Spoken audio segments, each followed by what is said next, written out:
là, c'est un code PIN qui est dédié par l'usine. Il y a pour cette machine un certain nombre. Il marche pour toutes les machines. C'est chaque code PIN, chaque numéro de série, donc chaque machine a un code PIN différent. Ensuite, vous pourrez aller le changer dans les paramètres et mettre un code PIN que vous vous rappelez de préférence. D'accord.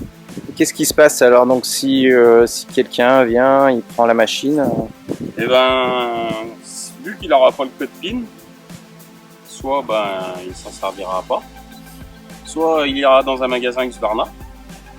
Et le magasin Husqvarna, pour avoir le code PIN, on a une manip à faire. Le code PIN, c'est 4 chiffres. La manip qu'il y a à faire va nous donner 5 lettres. Nous, on téléphone à la maison mère à Husqvarna et on leur donne les 5 lettres et le code PIN. Pas le code PIN, le numéro de série.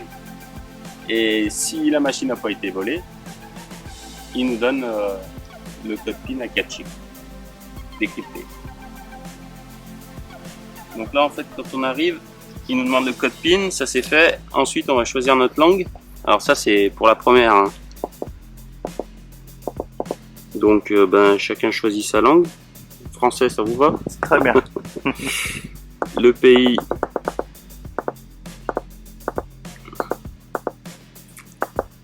Pareil. Ensuite, l'heure.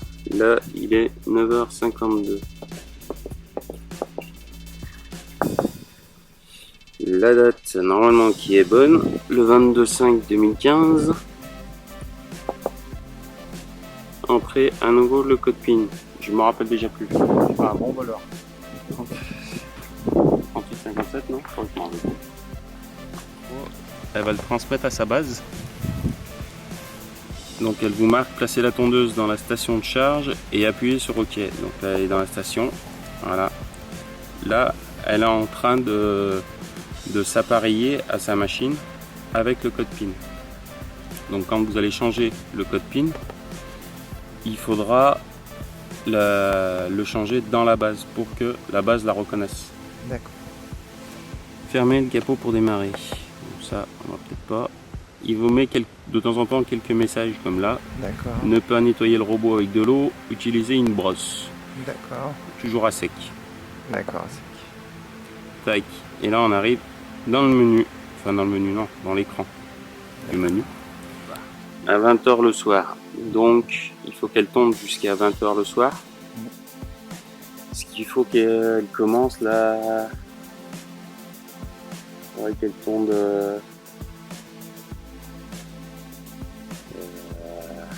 Une douzaine d'heures. Midi. Midi. Même 10 heures. Ouais, 10h. 10h, 22h. Donc, 10h. 22h. Ok, ça c'est la plage de travail 1. Si vous voulez, vous pouvez la programmer sur une autre plage de travail. Il y a 2 plages de travail par jour. Les jours de tonte, là, ils sont tous sélectionnés. Okay. Après, dessous, c'est effacer la minuterie. Ça, on vient de la mettre. Après, pour l'effacer tout de suite. L'installation, on regardera après. Sécurité. 3867. Ouais, c'est bien.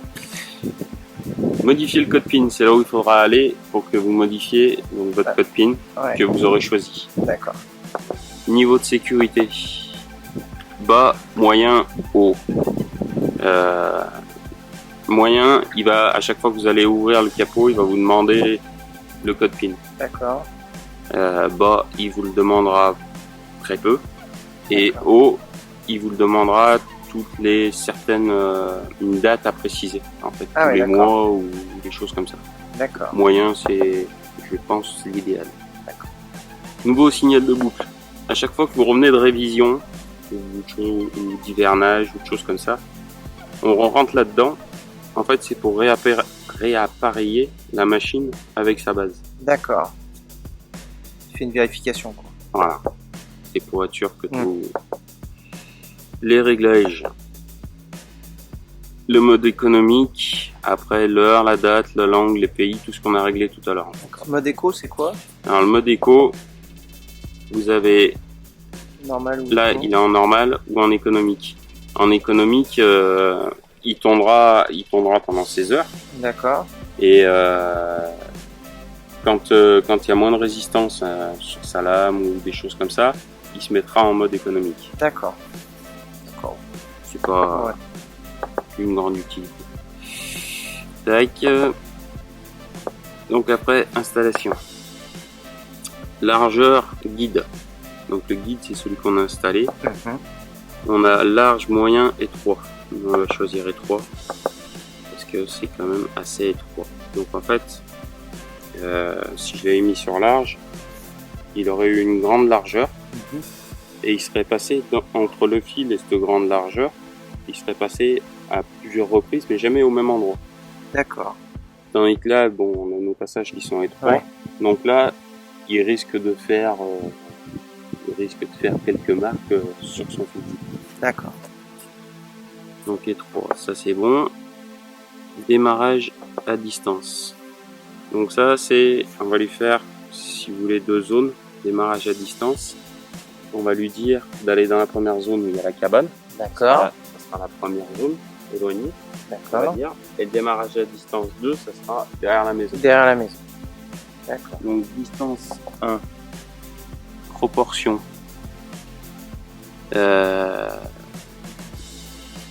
Proportion, jamais, rarement, moyen, souvent. On va lui mettre sur moyen, non, on va lui mettre rarement. On va le laisser sur rarement. Pour celui-là, c'est une petite zone. Distance, ça, on la regardera après. Distance, démarrage à distance numéro 2, proportion.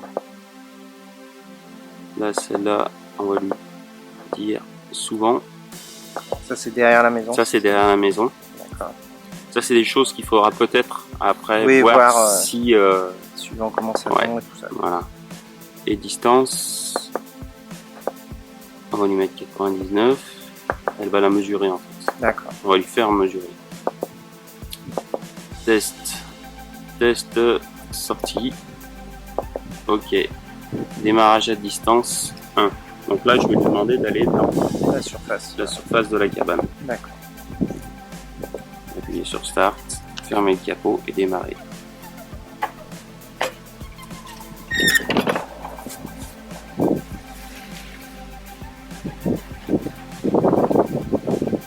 Donc là, quand elle va suivre son fil, elle tombe pas. D'accord.